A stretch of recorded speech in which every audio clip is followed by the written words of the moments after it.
नमस्कार दोस्तों, आज हम एक ऐसे विषय में चर्चा करने जा रहे हैं जो हमारे जीवन में एक महत्वपूर्ण विषय है, जिससे जाने अनजाने हम सभी लोग जुड़े हुए हैं।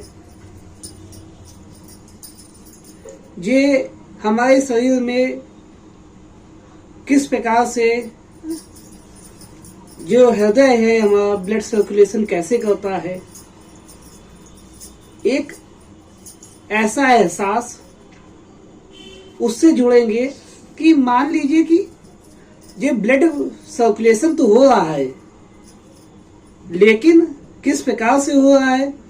हमारे शरीर में दिमाग तक खून जाता है, वापस आता है, हाथ में जाता है, वापस आता है, पैरों में खून के दौरान तो हर जगह प्रत्येक अंग में पहुंच रहा है खून, लेकिन कैसे जाता है, कैसे आता है। शायद इस विषय से हम लोगों को जुड़ना चाहिए और उसके विषय में जानना चाहिए जहां तक हो सके। अगर ब्लड सर्कुलेशन को समझना है तो सबसे पहले हम लोगों को धमनी के विषय में और नसों के विषय में जानना आवश्यक है। धमनी होती है जो कि शरीर के एक तरह से मान लीजिए दो पाइप है। एक पाइप होता है धमनी के रूप में और दूसरा पाइप है नसों के रूप में। नसें जो होती है वो ऊपर होती हैं और धमनियां नीचे होती हैं, और इन्हीं के माध्यम से ब्लड सर्कुलेशन होता है। जैसे हृदय में अगर इसको दो भागों में बांट ले, पहला भाग है राइट साइड का और दूसरा भाग है लेफ्ट साइड का। राइट साइड में नसें खून लेकर जाकर हृदय को देती हैं, और जो लेफ्ट साइड का है यह खून धमनी के माध्यम से शरीर में फ्लो करता है। तो समझते हैं इस प्रक्रिया को।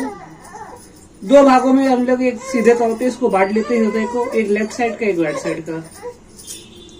जो कि राइट साइड में धमनी क्या करती है कि खून को हृदय है धमनी के माध्यम से शरीर के बाकी जगह भेजता है,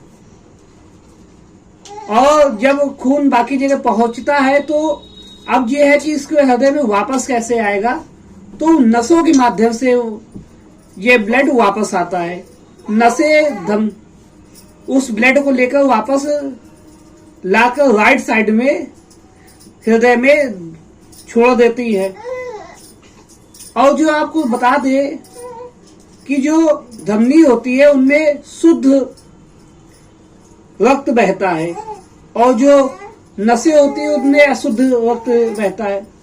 अशुद्ध रक्त और अशुद्ध रक्त से हम क्या मतलब है वो समझ लेते हैं। जो शुद्ध रक्त होता है उसमें ऑक्सीजन होती है सीधे तौर पे, और जो अशुद्ध रक्त होता है उसमें ऑक्सीजन नहीं होती है। तो धमनियों में जो बहने वाला रक्त है वो शुद्ध रक्त है, क्योंकि उसमें ऑक्सीजन होती है। अब समझते हैं कि ये ऑक्सीजन कैसे आती है।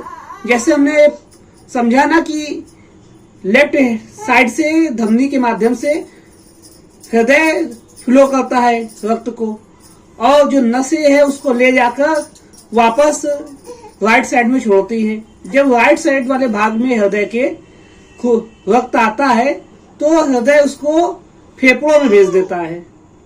फेफड़ों में जाने के बाद जो फेफड़ों में रक्त में ऑक्सीजन मिल जाती है। जब ऑक्सीजन मिल जाती है तो फेफड़े उसको लेफ्ट साइड में जाके छोड़ देते हैं, और उसके बाद जब लेफ्ट साइड में ये छोड़ देते हैं फेफड़े रक्त को, तो वह वापस उन धमनी में जाके बहता है। तो अब समझ गए कि किस प्रकार से हृदय प्रक्रिया करता है। अब जैसे बहुत से हम सभी लोगों को मालूम है कि हमारा हृदय 1 मिनट में 72 बार धड़कता है।